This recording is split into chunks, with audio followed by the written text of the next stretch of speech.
Naging mainit noon sa Pinoy ng isang kontrobersyal na sagutan na naganap sa pagitan ni Atty. Vic Rodriguez at First Lady Lizata Nismag. Ayon sa usapan ng umano'y sa publiko matapos ibunyag ni Atty. Rodrigo ang mga umano'y katiwalian sa loob ng Malacanang. Ayon sa kaniya, panahon na upang ilabas ang katotohanan para sa kapakanan ng bayan. Ayon kay Atty. Rodriguez, matagal na niyang pinapansin ang mga di umano'y anomalya sa gobyerno na ngayon ay kailangan ng isiwalat.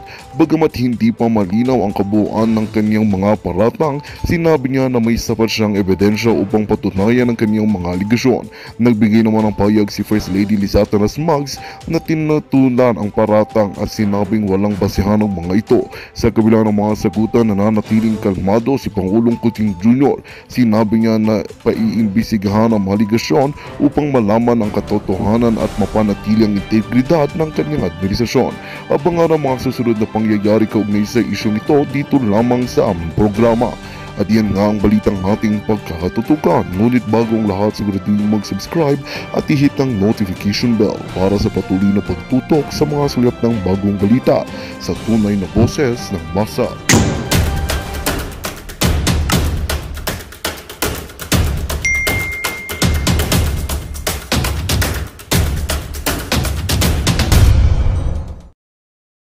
Ayon nga sa inyo. So ayan, hindi ko na patatagalin siguro at I think ready na kaya ang ating Attorney Vic Rodriguez. Okay, so eto na siya. Okay, in 1, 2, 3, 4. Alright. Hi, magandang araw, Attorney Vic Rodriguez. Thank you so much po sa inyong pagpaunlak sa interview na ito. Ayan, kanina pa po kayo hinihintay ng ating mga kababayan. Bumati muna kayo sa kanila. Magandang gabi sa iyo, Maharlika. Magandang tanghali dito sa Pilipinas at magandang araw sa lahat ng sumusubaybay at mga Pilipino sa anumang bahagi ng mundo. And thank you for inviting me again to take part in your program.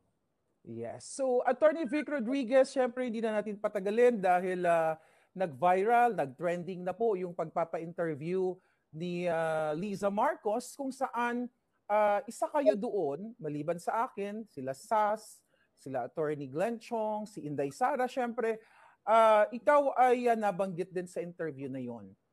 Una, ang tanong ko sa iyo bilang dating executive secretary, hindi po ba bilang isang first lady, meron dapat katungkulan or sinusunod na mga standard or ethical standards ang isang first lady kasi siya rin bilang isang first lady ay nagre-represent sa ating bayan. So dito po sa mga susunod na katanungan ko sa inyo ay parang ipinakita ni Liza Marcos na wala siyang sinusunod na protocol at hindi niya nare-respeto yung katungkulan, yung mandato na binigay sa kanya, binigay na ng Pilipino sa kanyang asawa. Ano po ang tingin niyo dito sa interview muna? In the first place, bakit siya nagpa-interview? Well, to begin with, Maharlika, marami na ang nag-request sa aking mag-comment doong paglabas ng interview. Hindi ko naman pinanood. Hanggang ngayon, hindi ko pinapanood. At hindi ko napanood except yung portion na nabanggit yung aking pangalan. Kaya ako pinanood because nabanggit ako. Gusto ko marinig ano ba yung sinabi tungkol sa akin para kung meron namang mga dapat ituwid na pagkakamali, sadyang mali o kasinungalingan, mabigyan naman ako ng pagkakataon. In fact, an executive of GMA7 immediately sought for my comment. Ang sabi ko, bakit nabanggit yung pangalan ninyo. Tama, pero ang layo naman ng sagot. Ang dapat interviewin ninyo kako ay yung pangalan ng kaibigan ko rin yun nung gobernadora na nabanggit doon sa naturang interview. But nung biglang may nagpadala rin sa akin nung audio recording naman at nabanggit nga doon na muli pangalan ko, at nabanggit pa yung aking pamilya. Doon ako nag-react na. Kaya teka muna, lagi kong sinasabi sa kanila noon, kung may issue tayo, di hanggang atin lang. gusto nyo tayong magbakbakan sa kung anong platform, ganun talaga yan ang buhay. Sadyang ganyan ang buhay nang minsang dumaan sa pagiging isang public official. Pero wag na wag ninyong idadamay yung aking pamilya. Higit pa, yung aking mga minor de edad na anak. Hindi lang sa bukod sa sila'y minor de edad, hindi naman sila kasali rito eh. At nung tayo nagsama-sama at tayo nagkakaigihan pa, you treated them well. And now na hindi tayo nagkakasundo, huwag ninyong idamay ang aking pamilya. Alright. So, ipaparinig ko po, Attorney Vic, sa ating mga kababayan kung anong sinagot ni Liza doon sa interview. Kasi during that interview, I know hindi mo napanood, tinanong nung ni Taberna na kung ano daw ang masasabi ni Liza sa mga kritiko o sa mga bashers, turing tayong bashers, at binanggit nga yung pangalan ko. Tapos nung pagdating sa name mo, ito po ang tanong. At si Attorney Vic Rodriguez po. Kilala mo si Baby Pineda? Yes. Okay, so I call her my manager and she and I were opposites because she is a politika, ganyan-ganyan. Ako naman, super zero sa politics. So I went to her for advice. So naging close kami. Ano sabi niya sa akin? Ikaw, maniwala sa akin. Isa lang gagawin mo pag nanalo si Vivian. Siguraduhin mo na lahat ng tao sa paligid niya mabait. At saka para sa kanya. Kasi nakikita ko may ganito, may ganyan. Yan lang gagawin mo. Basically, she said, your only purpose is to make sure your husband is surrounded by good people. And that's what I do. I mean, and it's not because I get picked on or whatever. When I see people doing things wrong, illegal, or using their power. Okay. So, Attorney Vic, unang-una, okay? Bakit niya nabanggit si Baby Pineda? Bakit kaya ganun yung naging sagot niya? I really cannot comprehend where the name of Governor Baby Pineda came from. I'm sure we're referring to the same and only one person, the same, and the only person, si Governor Baby Pineda, Nanay Baby to many. Okay.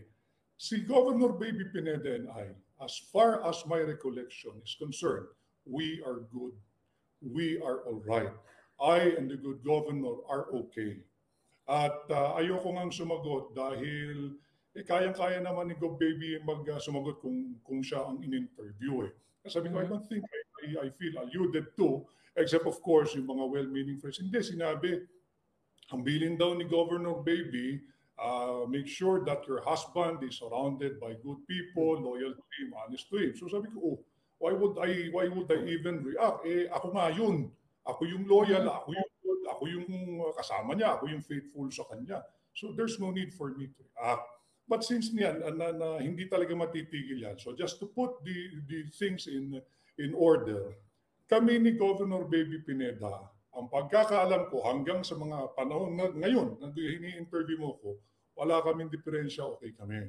And when I was still in Malacanang, ang dami ng intriga na galit. Campaign pa lang pala, Maharlika. May mga na-intriga, naririnig ko na galit daw ako sa mag-asawang Bong at Baby Pineda. Hinayaan ko lang dahil yan eh. I'm running the campaign. Maraming gustong pumapil, maraming gustong sumayin. Hinayaan ko lang. Why? I'm proceeding with a clear conscience na I do not know them. I know them as Bong Pineda and Governor Baby Pineda or Nanay Baby. Kilala ko sila sa pangalan. Pero hindi pa kami nagharap. Even during the campaign.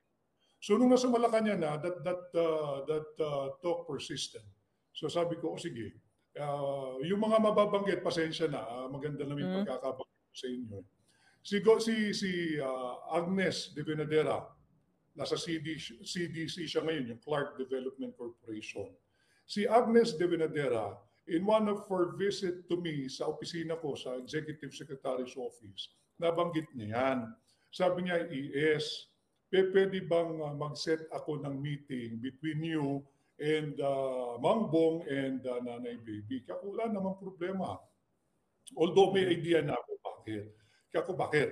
Hindi naman para magkakilala kayo. O nga kako, hindi naman kami magkakilala. And then sige, ang daming trabaho ka ko, Agnes, nakikita mo naman. Pag lumuwag-luwag ka ko, I'll call on you and then I will avail of that opportunity to sit down with the Pinedas. Okay. And then another visit niya sa Malacanang, nabanggit niya uli yan. O kasi nga, alam mo ka ko, Agnes, tatapatin kita. Ang dami kong naririnig na galit daw ako sa mga Pineda. May tampo daw ako sa mga Pineda. If that is the purpose of the meeting, well, set it right away. Set it immediately. I want that settled.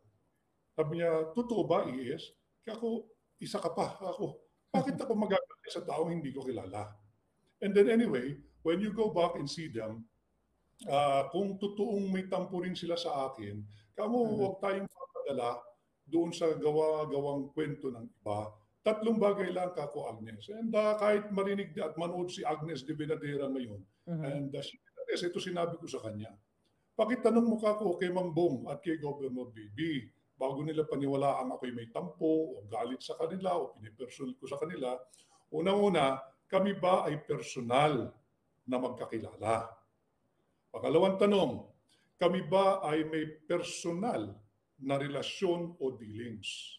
Pangatlong tanong, kami ba ay may professional relationship or professional dealings? Ngayon, kung ang sagot kahit isa sa tatlong tanong na yan ay oo o meron, maaari nga siguro na merong panggagalingan yung tampo ko o tampo nila. Pero kung ang sagot sa tatlong yan ay wala, then wala kaming pagkakadiferensyahan. And so she went and probably talked to the couple at nag-set po ng meeting yan. Kasama yung family and treatment nila sa anak ni Mang Tony Santos. Because si Mang Tony naman ay ninong ko sa kasal at very close ako doon nung nabubuhay pa. So doon kami nag-meeting sa bahay nila sa Green Hills. When I was still the executive secretary, tatlo kami. Andun si Agnes. Pagdating ko ron, I was received very, very warmly by Governor Baby. Kami ES, kamusta ka kako? Hi Governor, kamusta ka? Finally, nagkaharap tayo at magkakilala na tayo. Sabi niyo, no, don't call me Governor, call me Nanay Baby. That's how people me. And ako naman, I'm just being me, the formal me. Okay, Governor, thank you. And then ushered me to the dining, usap konti. And sabi niyo, na natin pag-usapan niya, let's have dinner. Kaya kung nasa si Mang Bong, sabi niyo nga sayang, he was all set to go. And I know this for a fact kasi nagpapatest lagi yun. COVID pa niyan eh. Nagpasa daw si Mang Bong. But hinayang na hinayang because he was all set to go. So nag-usap kami. Tinanong ko uli kay Go para lang magkaliwanagan kami. At ayoko kasi nung gawa-gawa na ibang tao may nagtatampo sa akin. Yung dahil lang sa intriga, sa chismis, sa marites. Marites. Okay. Tinanong ko sa kanya, sabi hindi. Ngayon lang tayo nagkakilala. Sabi niya, wala tayong pagkakadiferensyan. Kaya ako yun nangaho ka ako, Gov. Anyway ka ako, di sige, we'll have dinner. And then nagulat siya. Kaya ako, meron lang akong isa ring sasabihin sa iyo. Sabi niya, ano yun? Natatawa ako sa gumagawa ng intriga. Sabi niya, alam mo ba kung saan ako nabakunahan ng AstraZeneca? Sabi niya, saan? Sa inyo. Nagulat siya, ha? Kaya ako sa inyo. Ayaw ko. Dahil sabi ko nga, hindi tayo magkakilala except nung nabubuhay pa si Mang Tony, ipinahanap ako ni Mang Tony dahil ako rin ang lawyer noon. Api mo si Atty. Big magpabakuna siya kamo. Ilang settings yun, I refused. Kasi nga ako, parang feeling ko, malakas naman ang katawan ko. At ano naman. At saka ayoko, hindi naman ako taga doon, nakakaya naman.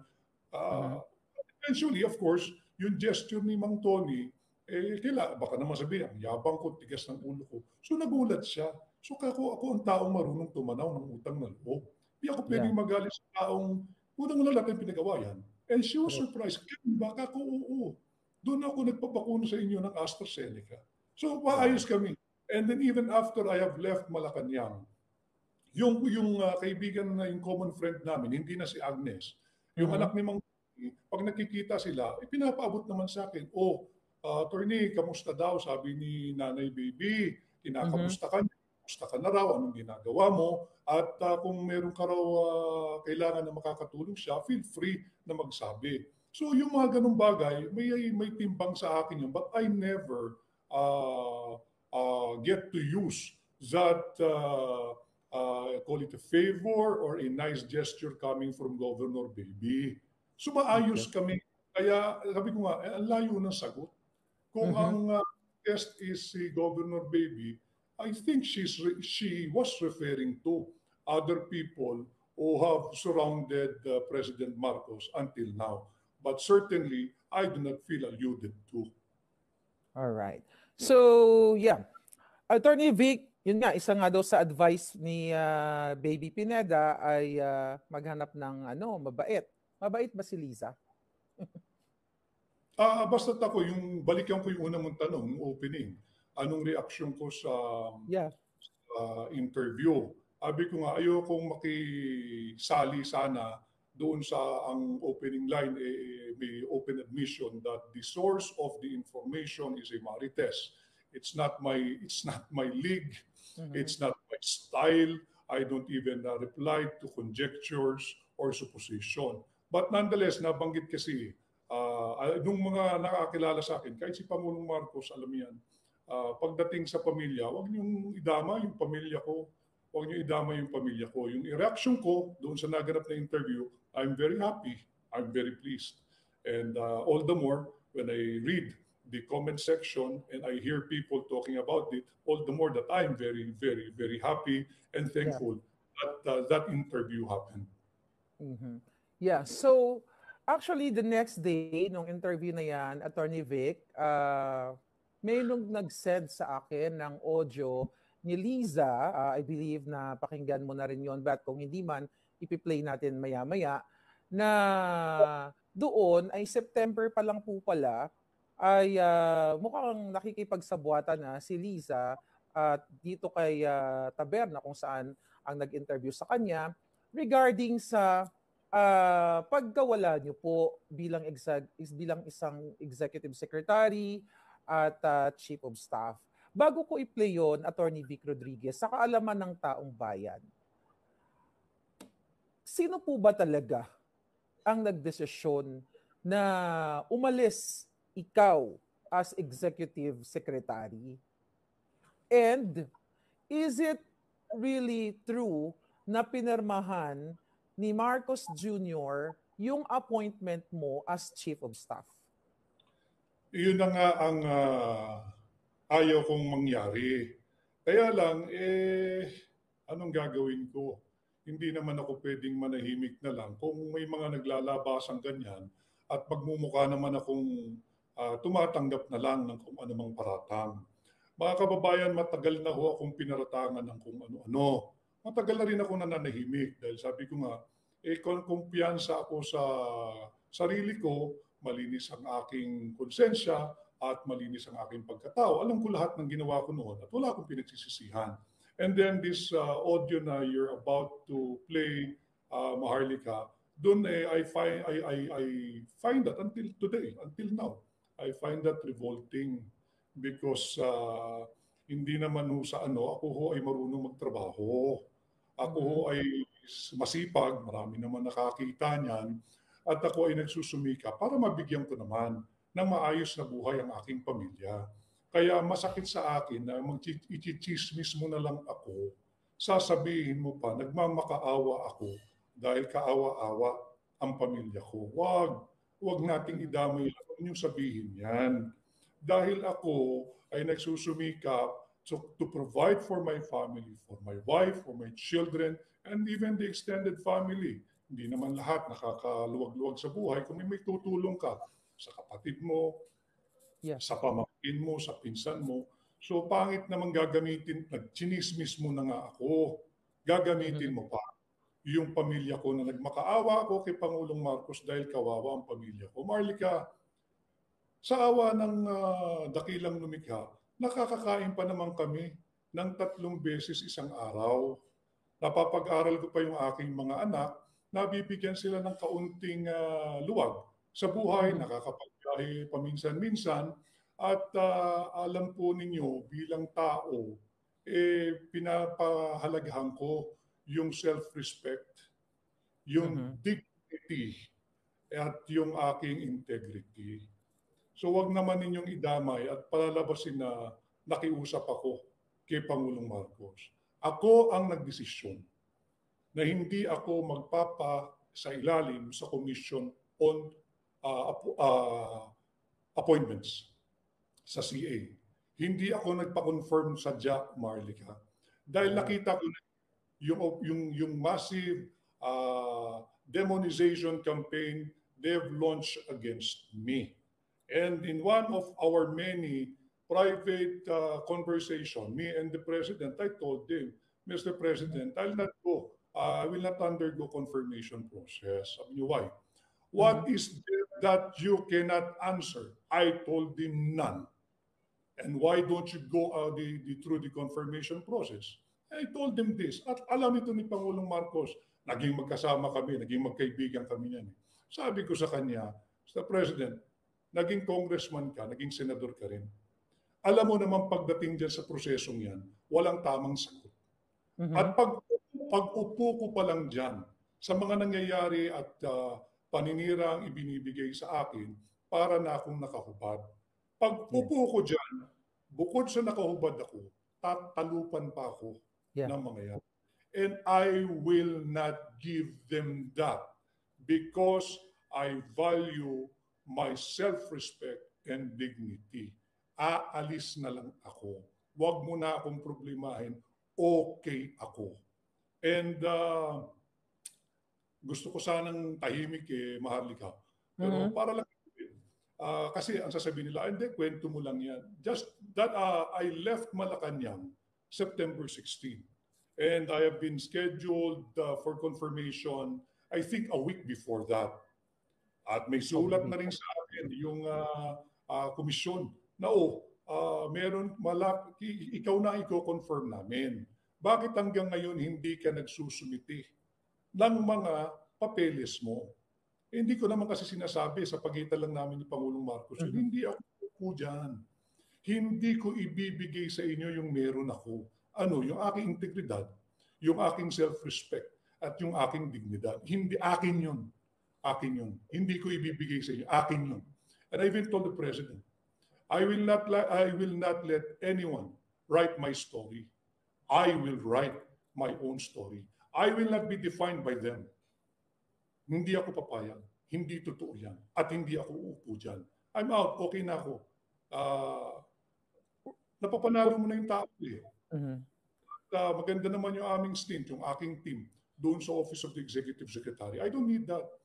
Ngayon, alam ko naman, i-spinin din nila ito Pero pagbigyan natin, I will show you a paper dated September 7, 2022. Pinakita ko ito dahil wala na ako mga dokumento sa bahay. Dinistribute ko sa trusted friends ko. Pinatago ko sa kanila. With an express instruction, pag kinakailangang ilabas, and something happens to me, ilabas ninyo. Pero wala ako kayo makukuha dito sa bahay ko except for this interview. Dahil pinahanap ko pa, medyo lukot-lukot, Maharlika, pero mababasa. I'll show you.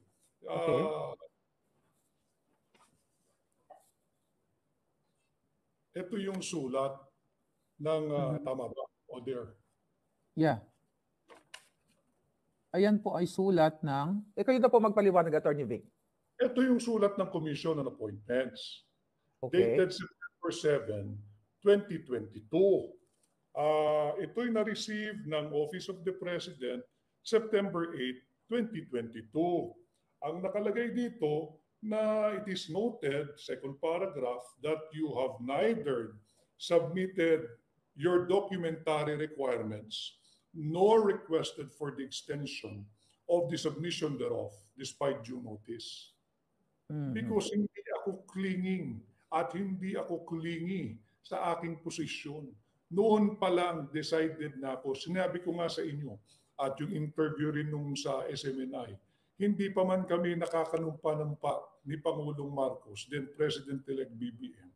I already told him, kahit wag mo ko i-appoint, wag mo lang i-appoint yung mga korap at masisira ka, okay ako. Palit ulo, okay ako. Okay na ako. At sinabi ko, none of it. Sa Tagalog pa, hindi. Wala yan. Walang ganyan. So, let me be very clear and in response to your question na ako ang umalis sa Malacanang. Maling-mali yung kwento. But the kwento itself, the audio na nag-circulate, sa opening statement pa lang naman admission na eh. Yeah. The latest Marites. Gaya. I-play na natin bago na nyo ituloy, Attorney Vic. I-play ko na para sa ating mga kababayan. Okay? Liza to Katuning. Ito na po mga kababayan.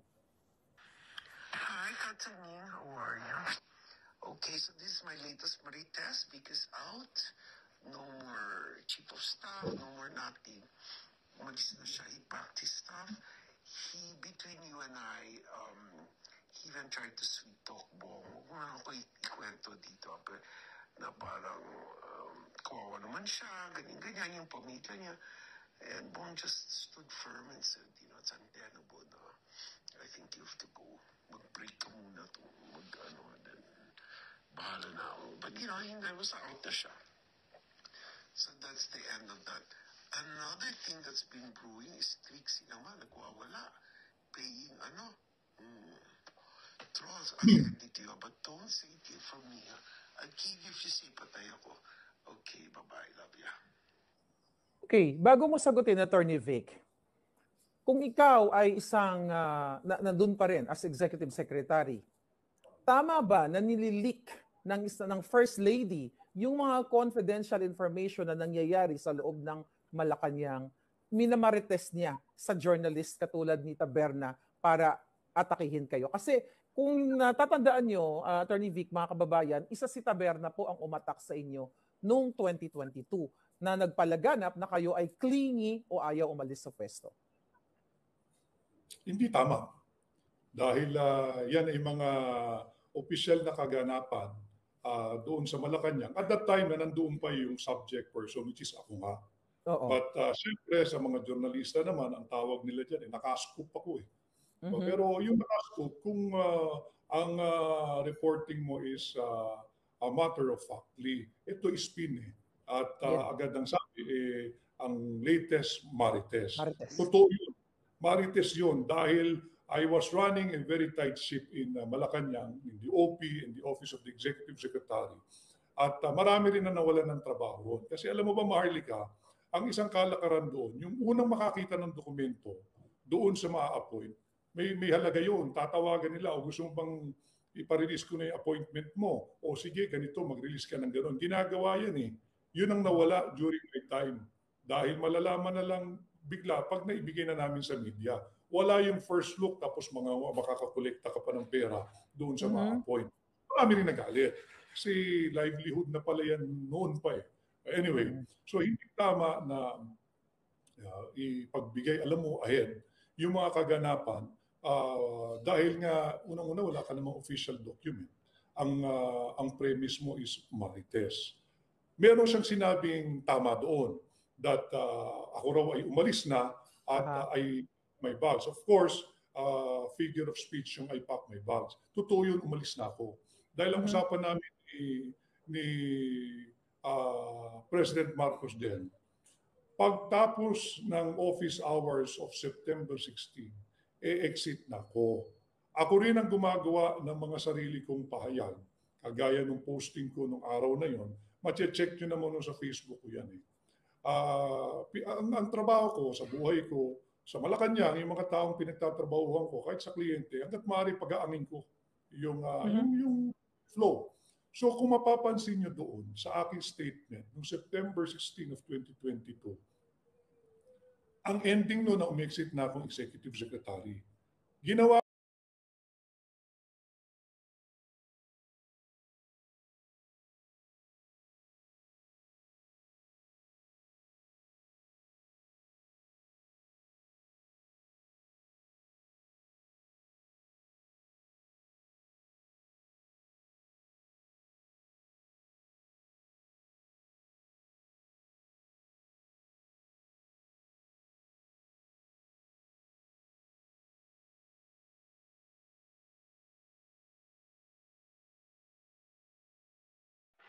Magandang balita ang hatid namin sa inyo ngayong araw. Sa pagtatapos ng aming balitaan, nagbigay kami ng mga mahalagang impormasyon.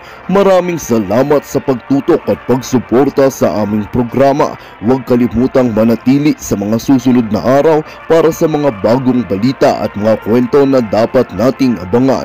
Mula sa Boses ng Masa, magandang araw Pilipinas!